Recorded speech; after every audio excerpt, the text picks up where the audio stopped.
Welcome, risers. It's that time once again for the Agent Rise podcast. I'm your host, Neil Mathweg, and today I'm joined by Stephen Ross, the author of this amazing book, Doors Open When You Knock. If you haven't read this one, you've got to get this book. It's an amazing book.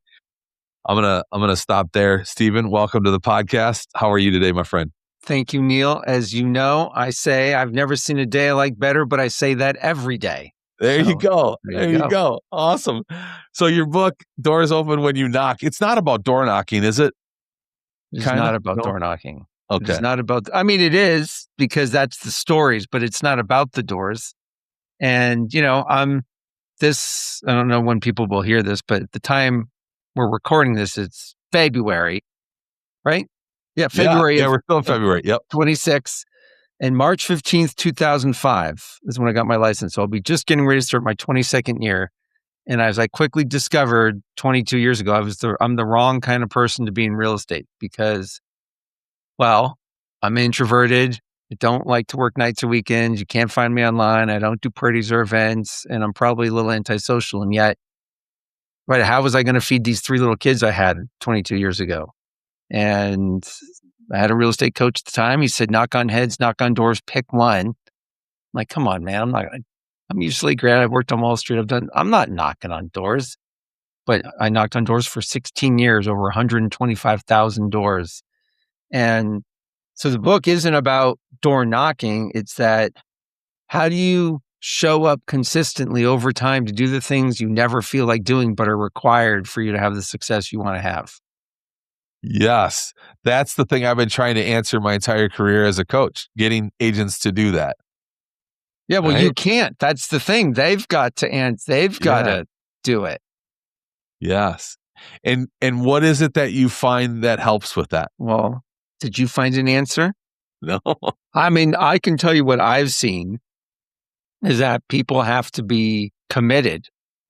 And, when my only real estate coach was Steve Schul, who invented real estate coaching in 1991 or whatever year it was with Mike Ferry.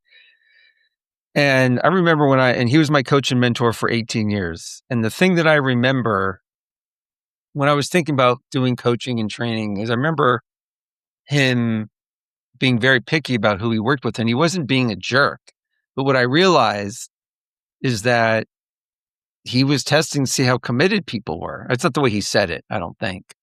But my version of it is like, I can't want your success more than you. And most people just are, I'm not trying to offend anyone. I'm just saying my experience is people would like to be successful. But when it comes down to doing the work that's required, they're not that committed. It's a good idea. There's a lot of good ideas, but, not a lot of people committed. Yes. What makes you committed? Man, that's a great question. It was easy in real estate because, those kids weren't going to eat unless I went and knocked on doors because I wasn't going to do anything else. And I got into real estate so I could raise my family. So I wanted to be home at night. I didn't want to travel. Now I'm on a plane every week. But back then, I wanted to raise my kids. And so it was knock on doors or no one's eating, literally. And when I moved to Colorado at the end of 2008, and I didn't know, in a business about connecting people and property, I didn't know any people and I didn't know the market. And so I would I would knock on doors during the day and then I would wait tables at night that first year. Because 2009 was a bad year for real estate. And so I just wanted to make sure I had some cash. So at least we could eat. We had some cash coming in. And it's not that I didn't sell homes that year, but I wasn't sure how it was going to go. And so that was easy. And then when I got into speaking and training and coaching, I would say none of my kids are off the payroll. So even though they're all in their 20s, no one's off the payroll. So in a way, I still have to support them. So it does kind of create sort of an automatic commitment. And I think you probably feel this way, Neil, about serving people. It's like, how can you make a difference? How can you make your biggest impact? And if you aren't doing that, then you're cheating people. So, for example, when I was when I was just selling real estate, I had a commitment to knock on doors every day. And that didn't, I took time off like the first 2 weeks of January, and it would usually snow in February. So you get some days off, and then, you take first 2 weeks off of July, and you're off Thanksgiving week, and you're only knocking maybe the first week of December, and there's vacation days in between. So really, that's like 150 days, 160 days, the most I would get out. But usually it was between 120 and 140. And if I wasn't knocking, I would be making some phone calls. But in my current realm, my promise is to be in front of a group of agents or other sales professionals 5 times a month. So this is another way to frame the commitment, which is, so people might say, well, I'm not going to knock on doors. Great. Well, what could you promise? You could promise, well, I'm going to talk to 4 people. Sorry, I'm going to promise, I'm going to add 4 people to my database every month. So it's 1 a week, but maybe this week you don't meet someone that's worth adding, but next week you meet 2. So 4 a month is like a promise you can make. It's a commitment you can make that the process moves your business forward. So for me, speaking, so in January, I had 3 gigs the very first week, and then I had nothing. But I had to be in Phoenix at the end of the month for something. So by the end of the second week of January, I realized, I'm like, holy crap. Can you swear on this? Like, what's the rules? Because I said, holy shit, I'm totally screwed. How the hell am I going to? I was like, damn it, I need 2 more. And I'm already going to be in Phoenix. So like, I should figure out how to make this work. So I called some people I knew. That led nowhere. I called a friend, and I'm like, hey man, I know you know people in Phoenix. I didn't quite say it this way. I'm like, give me somebody. And so he sends me 2 names, and this one lady ends up connecting me to 2 different people, and I got two gigs. And it was like, I called her like I don't know, it was like 5 p.m. on a Friday, or it was some crazy time. One was, it doesn't matter. My point is, none of the calls I made, I felt like making. This is my point. It was a long answer to your question. I would much rather not make those calls, especially because they were cold. But the ones before that were warm, and I had to ask for something, which I don't like doing either. But the promise was 5 gigs a month. And so it had me do things I didn't feel like doing, right? And I know the feeling of not wanting to do things, and I know the power of doing them anyway, and yet I still never feel like it. So the answer to your question is, what keeps me committed is I've made that promise because I know I'm happier when I'm fulfilling on my promises, as opposed to not making any promises and then wondering why life doesn't work so well. Yes. Yes. There's a long answer. I don't know that was the one you were looking for. The answer to doing the difficult work or the boring work is, it leaves this feeling of incomplete. It leaves this feeling of that you didn't give it your all, right? And then that just leaves you wanting to do it. Yeah. What, knocking on these doors? I mean, and if we've got some door knockers on the listening to the podcast, this is going to be pure gold. But I think even if you're not knocking on doors, you're in the business of building relationships. And I remember seeing at the summit all of the selfies that you've taken with people that you're out door knocking with, and you're building relationships. And so when you're going out and doing the hard work that you don't want to be doing to build these relationships, what are you saying to start it? How are you, because it's a cold introduction and you're standing at somebody's doorstep. How do you start building that relationship? I mean, it's how you talk to anyone, anywhere. I would say, I think the thing that I've said, I mean, it's not the first time I've said this, but I often tell people the key to going to the doors, but it's really of anything, is you got to be in the best mood you can be. Because it's like, I love the Larry Kendall from Ninja Selling. I love Larry Kendall's line, you never want to be the person where the room got lighter because you left. You know what I mean? You don't want to be that person. And so if you're going to knock on someone's door, or you're making phone calls, or you're going to an event, you want to be in a positive mindset. And so for me, I listen to comedy. Like before I go to the doors or even before I get on my calls in the morning, when I'm making my breakfast, I'm usually listening to some sort of comedy because it makes me laugh. And levity is one of my 13 virtues. It's the second book if we have room to talk about it.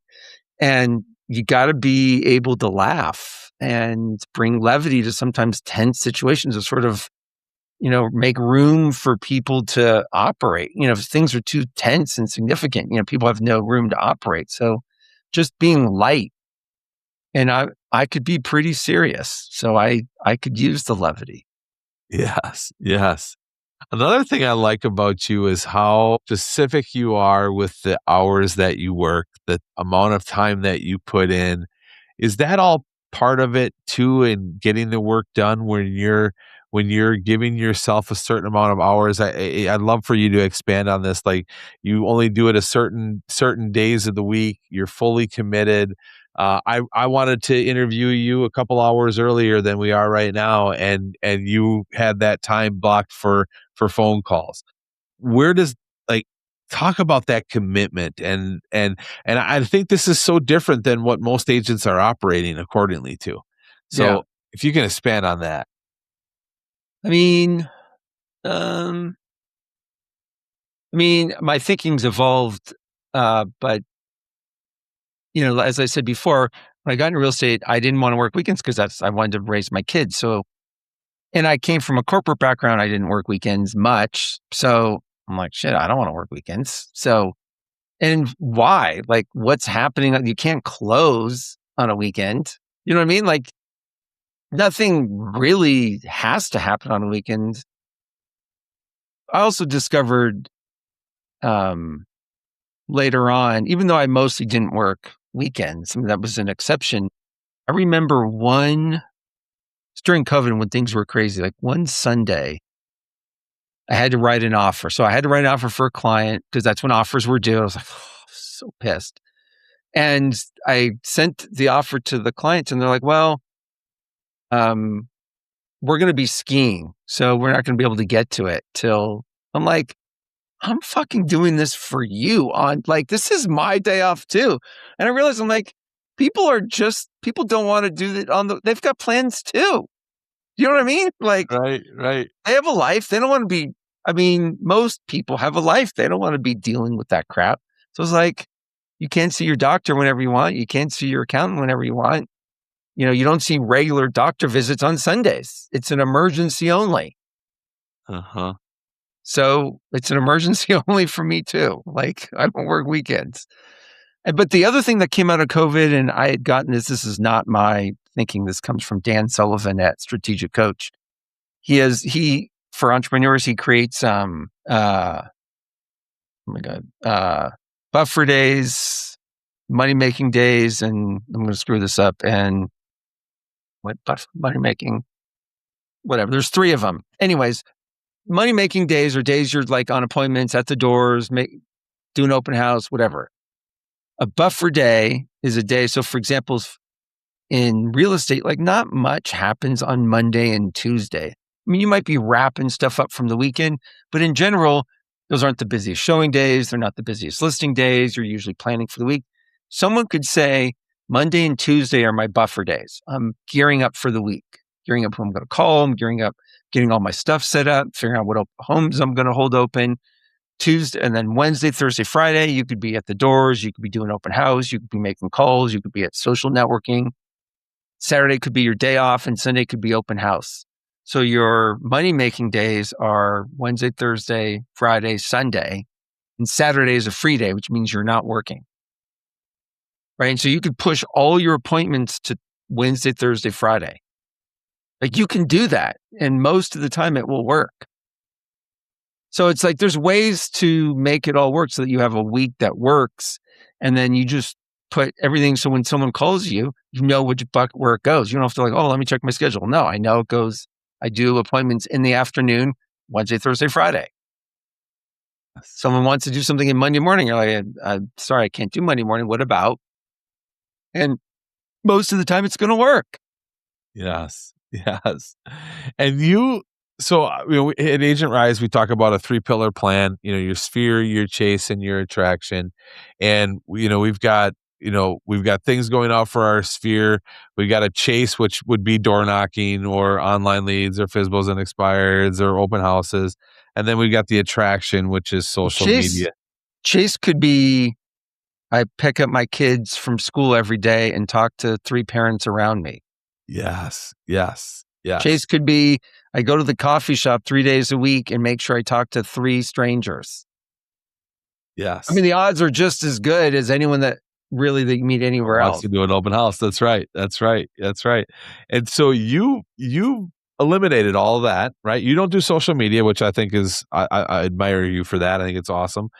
And do you do anything for your sphere of influence? You call people like I your would clients? mail. I did Mail? Okay. mail. I did Okay. mail. Okay. Awesome. Awesome. And so but by having this singular focus, by not doing anything else, but just focusing on door knocking, that's what allows you to do this, right? Yeah, well, it wasn't the doors, right? It wasn't because I went to the doors. It was because it's what you said in the beginning. It's because I built relationships consistently. And if you do that well, then you don't need to do anything else. There is nothing else to do. Right, right, right. What Yeah, else? You're not going yeah, to build a relationship on email. It's not that you can't meet someone, but that's not the same. Like, no client is going to say, I trust you based on an email relationship. right, right. No Yes, client's going to I tell this story in my current workshops about these clients that loan me money. No kidding. No one's going to loan you money because you conversed well with them on email or right. on social media or on text. It's because of how they felt when they were with you and you were handling as their fiduciary, and Yes, they trust you. yes, yes. I think this is a good segue into your new book coming out this year. Can you tell us a little bit about that? I told you the title. What was I told you the first part of the title. What did you, I which wrote down leads are for losers. these are for losers, Yes. which is going to just infuriate people. It's a little like the 4-hour work week. It's a little misleading. The title is it's a good hook though. It sure is. The subtitle, which is the whole point of the book, which is what originally the only title I was using, which I'll tell you in a second, but I told the title to my kids and they're like, that's a dumb title. It's boring. I'm like, the hell you guys know? You're still on my payroll. But they are right. They had no hook.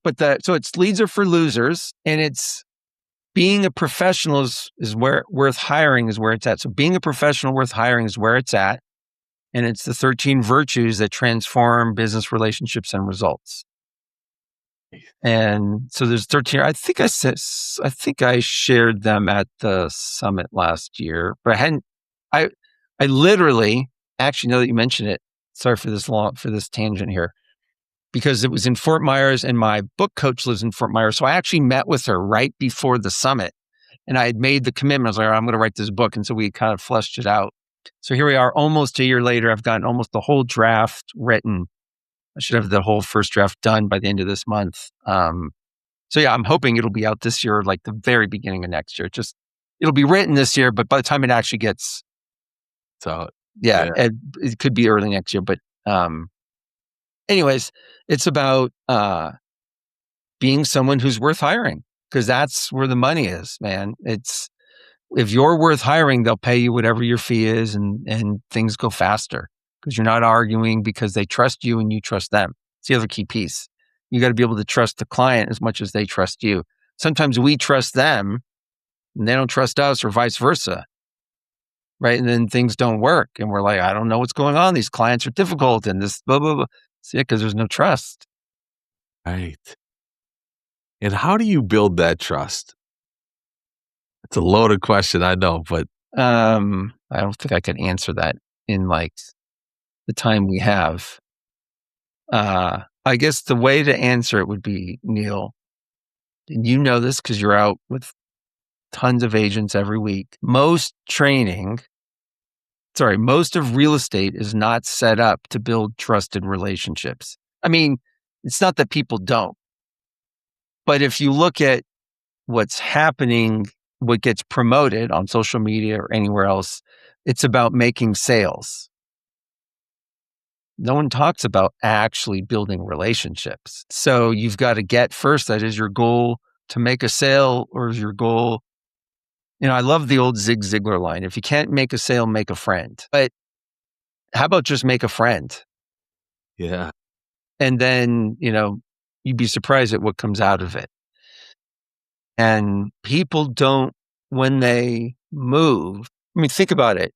If a real estate agent has 250 people in their database, nobody, somebody's moving this year, probably at least 5. In everyone's database, 5 people are moving at least. So that's, 7 to 10 sales right there. So if just those, and there's probably more, but at least 5, that's like 2%. When, to use the ninja selling line, when you're in flow with people, when you're connected, when you're related to people, and you have a relationship where they see you as a valued professional, the point of staying in flow with them, staying in touch, is what's happening in their life. So when life changes and it involves real estate, when they call you, they consider there's another layer of comfort, because I'm already in touch with Neil. He already knows that I hate my job and I've been looking for a new one, and that I finally found one, and he's going to be excited for me even though I'm moving out of state. But like, that part's already related, so it's natural that they call you. But when you don't know anybody, I mean, think about when you, what's an easier client to serve? Somebody who's brand new, whether they were referred or you met them at open house, or someone that you've worked with in the past, or at least someone that you know well. But the latter is 100% faster. Right. So staying in touch with people and staying connected is like the number one thing you can do to be successful, because those transactions are much easier. You could do 2 of them in the same time. You could do, I'm exaggerating, but not really. Right. Now, So anyway, so how do you build trust? And part of it is it happens over time. So it can't, and you got to have a commitment sorry, that's where I was going. When you have a database that a group of people you're committed to staying in relationship with, do you know how many people call me to say hello and see how I'm doing? 0. Like 1 person. Actually, 1 friend, I haven't heard from him in a long time. And I met him because he reverse prospected me. Like my very first year in Colorado, I knocked on his door. His wife was home and he's in financial services. Next day he called me and we became friends. I've been friends with him for 17 years. Only because he's in some sort of like advisory business. Nobody calls to say hello. Nobody. And I was saying this to my wife and she's like, that makes me sad. I'm like, I'm not sad. Like most people are terrible at staying connected. And they miss that that's a key ingredient in being human. Forget being successful in real estate. and I see that, and I've used social media in my career to stay in touch with people. At least I think so. And I admire you for not using social media. And I think you're the one that I tell everybody about when they say, "Can I build a real estate business without social media?" Because I think there's a lot of agents that believe that they have to be on social media, otherwise they just can't be successful. What would you say to that agent? I mean, I'm not saying don't be on social media. I'm just saying it's not required, because social media is really just marketing. But I've already demonstrated you don't need marketing to be successful. But you've got to, if you're not going to go out and build relationships, then social media is a great way to market. But that's not the same as having, I coach somebody in Southern California who has hundreds of thousands of followers. But that's not what drives her business. It's the people in her phone, right? She can, the people she knows that could buy $20 million homes. So it just demonstrates, it's not that it's not helpful. It just is not required. Everybody knows people. Like nobody was born yesterday. Right. Right. right? If you move, right, you moved from Wisconsin to Fort Myers. If you wanted to sell real estate in Fort Myers, you start by staying in touch with people in Wisconsin, because some of those people are going to move to Fort Myers or whatever. And then slowly but surely, you would have just built a new, well, you have, but not Yep. selling real estate, but you would have built a new sphere in Fort Myers, Yes. Yes. even without social media. Right. Right. I would have for sure. Yes. And something else that I've seen from you, I remember asking you once about how do you maintain these relationships? Like you're out there door knocking, you probably you have a little bit of an idea maybe that they're thinking about selling. And I asked you, I think what it was what's your follow-up plan? Like, I don't y- follow up. yeah, talk about that. What's there to, I mean, the great thing about the doors is if you're going to work a neighborhood or neighborhoods, you're going to see everyone 2 or 3 times a year. That's all you need. If you're going to have people in your database, you can call everybody 2 to 4 times a year to stay in touch. But in terms of following up, if you come in my open house, let's say, you're like, oh, we're thinking about moving. Cool. Where are you thinking of moving? Oh, I don't know. Okay, right then and there, you're not moving because, as Chris Voss says, vision drives decision. You don't know where you're moving. No one sells their home and becomes homeless. So, well, what has you thinking of moving? Well, my daughter graduates high school next year, and so we're beginning to think about what's next. Oh, so when she graduates, she planning on staying. I just start having questions, and unless the answer is we're absolutely going to move, and we're going to move in the next 6 months, I don't need to follow up because the odds of you moving are low, and I don't have time to spend on low probability situations. That's what that is. We don't have time to get into that, but that's what that is.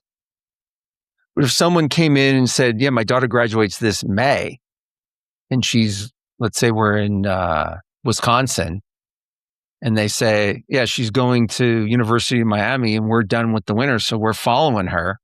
Now that's something different. Great. Sounds like you are done with winters in Wisconsin. With Wisconsin winters, we are. Seems like you never want to come back. I do not. So there's no reason to hang on to your house. No, there's no reason. Okay, so you're going to sell your house and move. When do you see yourself packing up the moving van?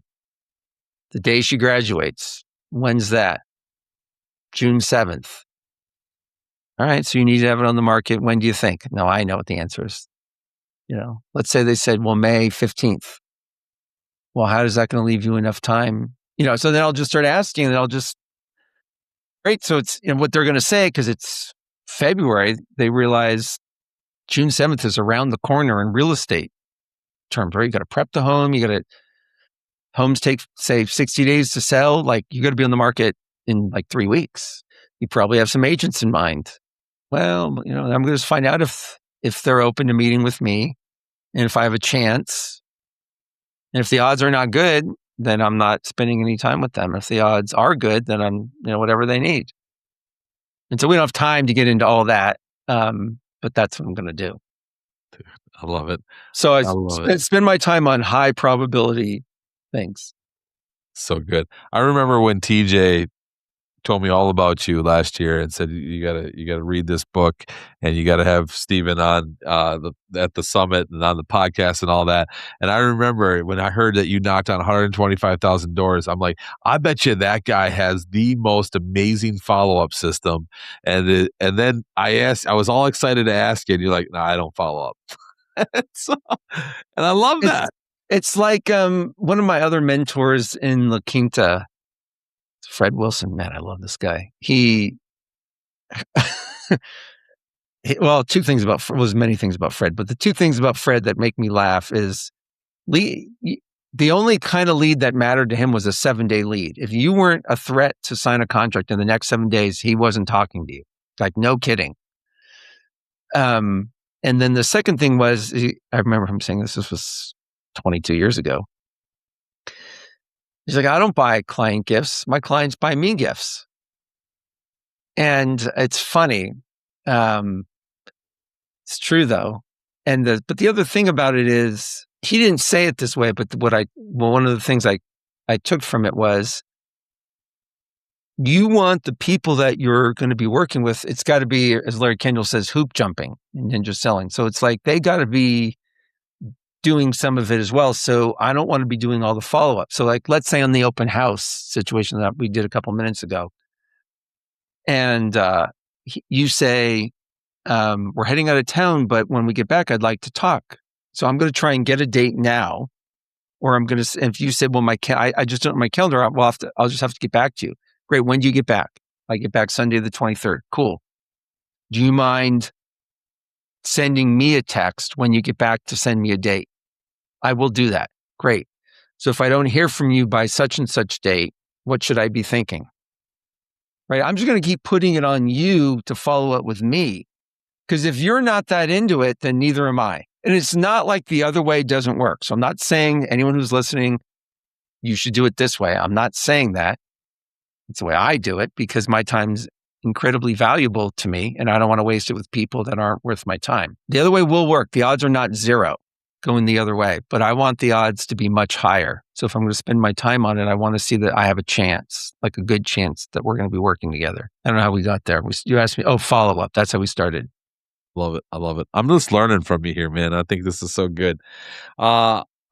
You have dropped a lot of gold on this podcast today, but and I think some of this is probably some of the best advice you've received. But I got to ask you this question: I feel like this answer is going to be just gold. But what is the best advice you've ever received in your business, in your life?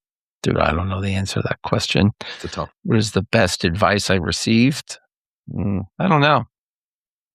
I will say, here's the thing that I've taken away over time. This is not what I heard early on. Well, two things. Going back, it's in reverse order. Charlie Munger, who was Warren Buffett's business partner for 50 years, and often, as Buffett says, he was the smarter one. And Charlie Munger has all these apocalypse, fans that study his stuff, and the guy is so smart. But he has so many great quotes. But the one I cling to is take a simple idea and take it seriously. So whatever you're going to do, it's got to be simple and you got to be like on it. And that was really what I did at the Doors. I just did one thing. And I have a friend in LA, like I was still teetering with some other things. And he, I don't know when this was a long time ago. And he had already been in business for 25 years. And he decided to also just door knock. And he just decided, I'm only going to door knock and and he only works with sellers. Like he was like excruciatingly simple. I work this zip code and I only work with sellers, and everybody else gets referred to somebody else. And he just realized, he's like, I would never have a listing appointment if I didn't go to the Doors. So the Doors comes first. And it was that simplicity in action that just like, who am I to, and he's not that he's like a dumb guy, but he's like, who am I to outsmart? He's like, I'm just going to be simple and execute it. And I would say of any of the things I've learned in life, it's that. Just keep it simple and then just show up consistently. Yes. What mistakes have you made along the way that you would do different? You can't have it on. Oh, where's my book? I have this Michael Jordan quote that I've recently clung on to. To win, you have to lose. To be successful, you got to have something that's not successful. To be happy, you have to have disappointment. There's no winning without losing. So it's like, how would I be here if I didn't have all the crap that didn't work? But if I was going to pick anything, I would have probably would have picked a farm a little sooner, and I would have done an email list a little sooner, and I would have done a little more flow a little sooner than I did. I did it for a long time without it, and so obviously it worked. But I could have made more money. I would have just had more. I just would have had more flow with people that might have been on the fence. But it worked out. That's great. And you would do it the same way, just adding those additional things? If I moved to Fort Myers tomorrow, I would just go knock on doors. It was all I taken was on away the, from and you. by the way, I was on the phone with a friend who's used to be in the title business. He's in a totally different business, and he was calling me for some coaching and some training. And I'm like, man, I could show up. I said, just let me go on the appointment. I'll do it better than you. And he goes, I'm like, and I don't know anything about your business. And he just was quiet for a minute, and he goes, yeah, it's probably true. But my point is, if I didn't have 16 years of knocking on doors and all the other training I've had, I wouldn't be able to have the pattern recognition and know how to have those conversations. So the point is, wherever anyone's listening, you have to have the reps at whatever your thing is and the patience for it to work out, for you to work out the kinks so you have any mastery over it. That's my point. It's not like, well, listen to Steven, he's the best. No, I'm just saying You got so many just reps. a lot of practice. Mm-hmm. Mm-hmm. And that's true. You just become the master. I mean, you probably think back on the first story you knocked on versus the latest one, probably a different Steven's at the door, right? Yeah. I was at an event in January and I was not speaking. And can you hear that? My wife just set off the smoke detector. Yeah, I can. I thought that was at Sorry. the office building here. Hopefully she'll shut it off. We're good. Yeah, there you go. I was at this event and this other speaker coach was speaking, and it was not going that great. I felt bad for the guy. I didn't say anything to him. And he seems like a nice guy. And he traveled pretty far and he'd spent some money to be there. And all I could think about were some of my first gigs a few years ago. And I think back and they are terrible. I mean, they were great in the moment, but they were terrible. You know what I mean? Like, I look back, I was like, and that sucks. But like, you got to be willing to work that stuff out. Yep.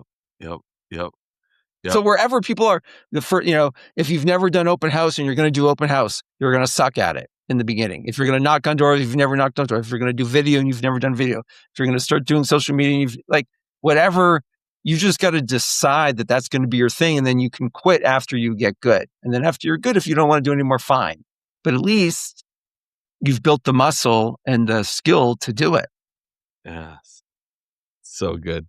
I love this so much. Appreciate you, Steven. Book is on Amazon. How else can they find you? Pretty much it.